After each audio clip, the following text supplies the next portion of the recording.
analyzing Nifty 50 on 10th of March on 15 minute time frame. तो जैसा कि आज हम देख सकते हैं, जो काफ़ी दिनों बाद मार्केट आज ऑलमोस्ट 1% की अपसाइड पे थी, और जो कि 1% की अपसाइड थी पहले ही 15 मिनट की जो कैंडल थी ना, उसका ओपनिंग प्राइस ही वहीं पे ही था। तो 24,280 पे मार्केट आज ओपन होता है।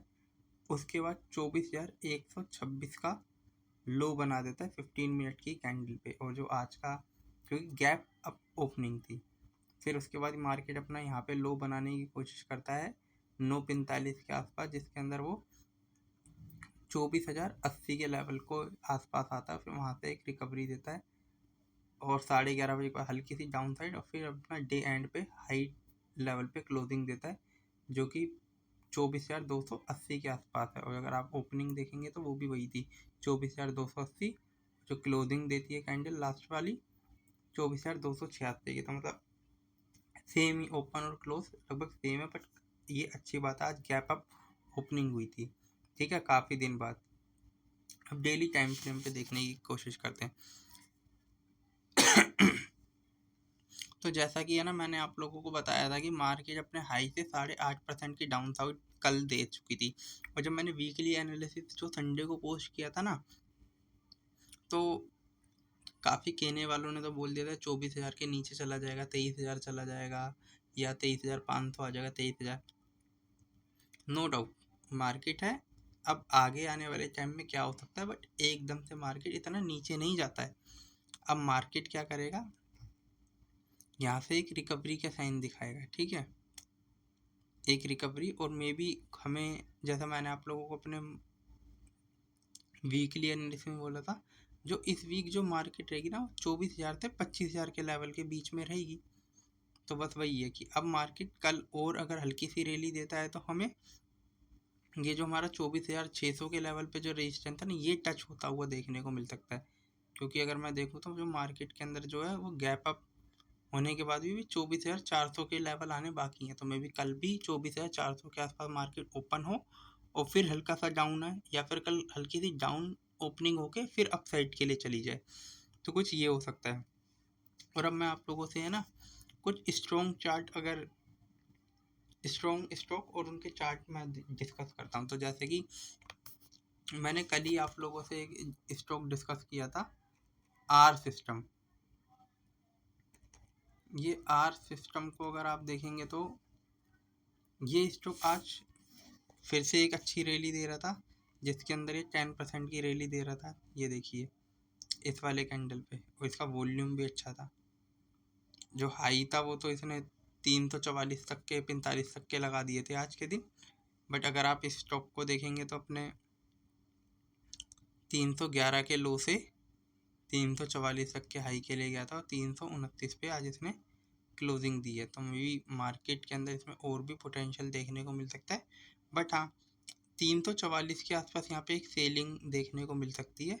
अब मैं इसका ना एक रेजिस्टेंस ड्रॉ करने की कोशिश करता हूँ, क्योंकि क्योंकि जो अच्छे ट्रेडर्स होते हैं ना, वो क्या करते हैं, वो मार्केट के अंदर है ना 30 से 40% की अपसाइड को प्रिडिक्ट करते हैं। तो मे बी वो इसके अंदर आ चुकी हो।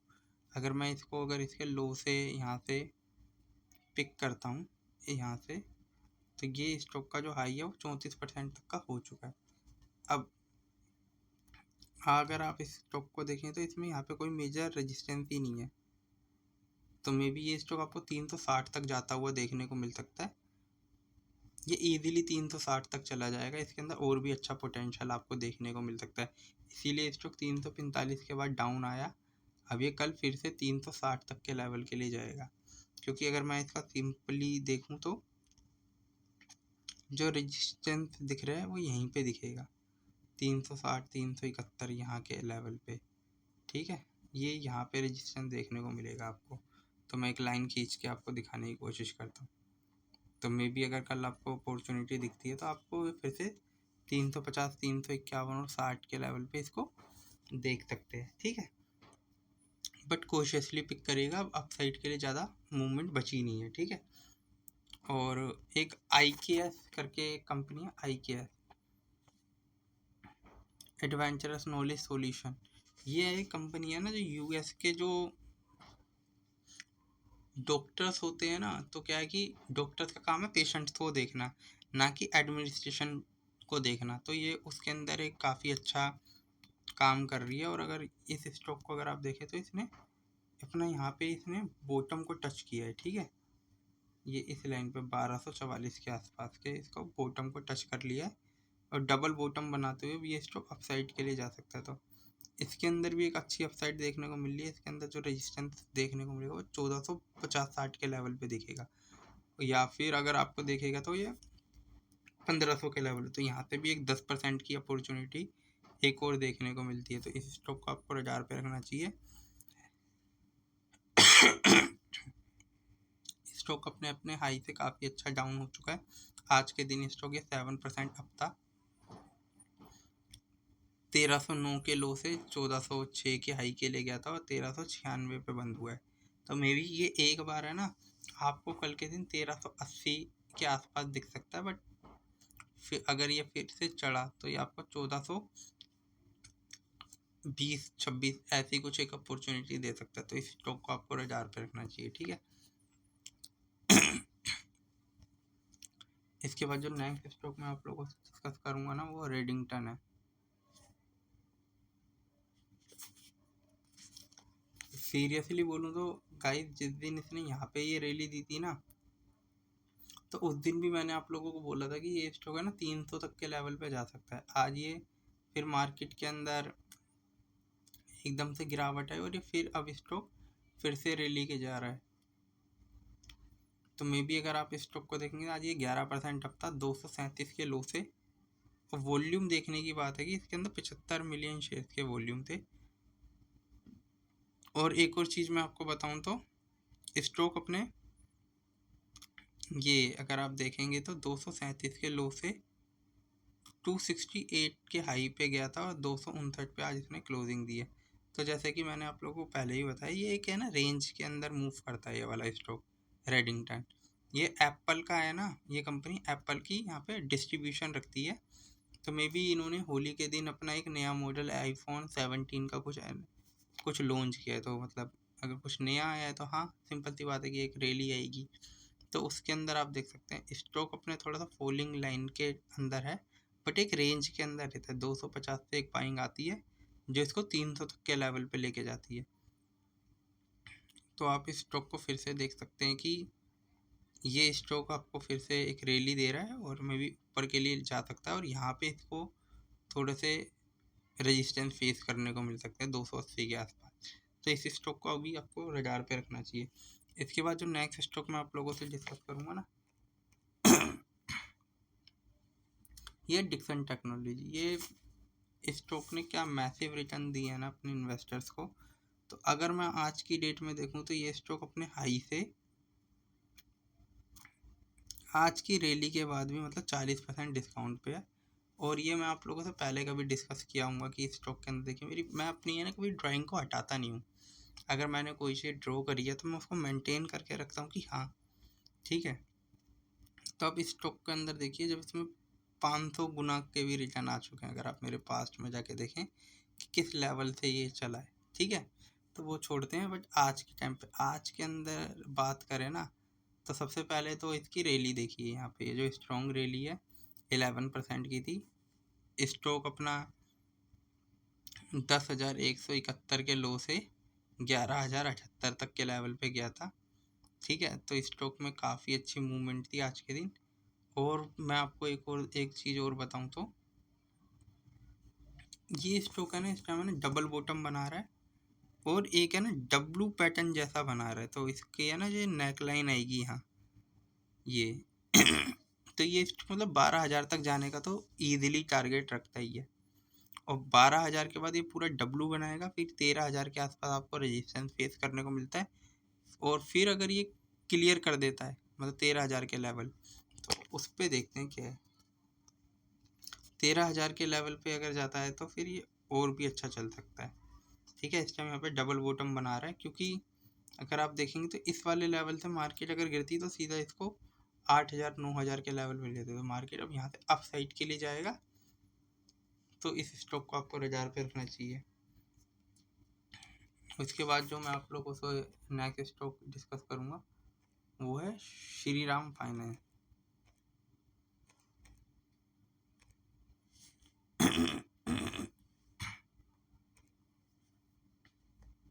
तो ये श्रीराम फाइनेंस का स्टॉक है जो कि अभी हाल फिलहाल के अंदर देखिए, जैसे ये स्टॉक है ना, एक टाइम पे मेरे खुद के पोर्टफोलियो में था, तब मैंने ये डब्लू बना के बताया था कि इस तरीके की रैली देगा, बट मैं इसको 700 प्लस के लेवल पे एग्जिट कर गया था क्योंकि मेरी बाइंग 650 के आसपास थी और जो मेरा टारगेट था वो अचीव हो चुका था। ठीक है, फिर उसके बाद ये स्टॉक रुका ही नहीं। क्यों? क्योंकि ये स्टॉक इन्हीं 3 लाइन के अंदर ट्रेड कर रहा था, ऑल टाइम हाई के लिए था, तो उसको बहुत अच्छी रैली देके गया था। ठीक है, अब इस स्टॉक को अगर आप देखेंगे तो ये अपने 1100 के लेवल से गिरना शुरू हुआ था अभी, ये देखिए यहाँ पे 26 तारीख के बाद, और ये गिरते गिरते आप लोगों को मैं सही बताऊँ तो इसने जो लो बनाया था ना, वो 950 से भी नीचे का बना दिया था। आज अब ये 2 दिन के अंदर फिर से ये रैली दे गया है, तो ये जो रैली आपको दे के गया है वो अच्छी खासी दे के गया है। आज 7% थी और यहाँ पे भी जो ये रैली थी ये 2% के आसपास की थी, 2 से 3। तो आप इस स्टॉक को देख सकते हैं, बट मैं आपको सीरियसली बोलूँ तो इसके अंदर यहाँ पे एक इस लेवल पे एक रेजिस्टेंस फेस करने को मिल सकता है। वॉल्यूम अच्छा है, बट हाँ 1100 के लेवल के नीचे आपको इसके अंदर सेलिंग देखने को मिल सकती है, इसमें कोशियसली ट्रेड लीजिएगा। ठीक है, अब यहाँ से 1100 रुपये, 1162 पे तो 1062 पे आज क्लोज हुआ है, 1100 पे जाने के लिए रैली कितनी है, 4% की। बट नीचे अगर आपको देखेंगे तो इसके अंदर जो वॉल्यूम है वो वीक हो चुके हैं। ठीक है, तो ये स्टॉक हल्की सी रैली देके फिर से डाउन साइड के लिए आ सकता है, तो इस स्टॉक को आपको रडार पे रखना चाहिए। ठीक है, तो इसके बाद नेक्स्ट स्टॉक मैं आप लोगों से लास्ट डिस्कस करना चाहूँगा वो है सुजलोन एनर्जी। अब ये सुजलोन कोई लोगों को मैं आप लोगों से इसका लिए डिस्कस कर रहा हूँ। अगर आप इस स्टॉक को देखें तो ये स्टॉक 83 रुपये के लेवल पे था, आज 42, लोग ऑलमोस्ट 50% डिस्काउंट पे अवेलेबल है। बट एक टाइम पे ये स्टॉक कितने रुपए चल रहा था, 10 रुपये, 8 रुपये के लेवल पे। 8 रुपये का स्टॉक 80 चला गया, कितना 10x हो गया था, आज 50% डिस्काउंट पे अवेलेबल हो गया। तो ये स्टॉक मार्केट है। ठीक है, अब सुजलोन को मैंने इसलिए आज के लिए इसमें बाइंग देखने को मिल रही थी, जिसके अंदर इसका जो वॉल्यूम था 4% अप था, 40 रुपये से 41.64 के हाई बनाए थे, हाई लेवल पे क्लोज।